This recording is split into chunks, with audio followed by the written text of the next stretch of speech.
నమస్కారం. వీబీ న్యూస్కి స్వాగతం. సిద్ధార్థ విద్యాలయ స్కూల్ బస్ ప్రమాదానికి గురైంది.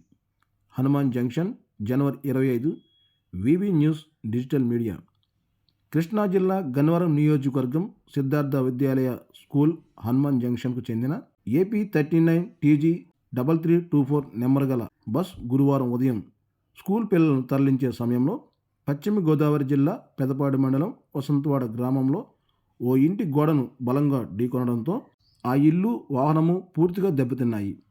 ఆ ఇంటి గోడలు పడిపోయే సమయంలో ఇంటిలో ఎవరూ లేకపోవడంతో ఇంటిలో వారికి ఎలాంటి ప్రాణహాని జరగలేదు. వాహనంలో ప్రయాణిస్తున్న విద్యార్థులు ఒక్కసారిగా భయభ్రాంతులకు గురయ్యారు. ప్రమాదం జరిగే సమయంలో ఎదురుగా ఉన్న సీట్లకు తగిలి విద్యార్థులు స్వల్ప గాయాలతో బయటపడ్డారు. ఈ ప్రమాదానికి సంబంధించిన పూర్తి వివరాలు తెలియాల్సి ఉంది.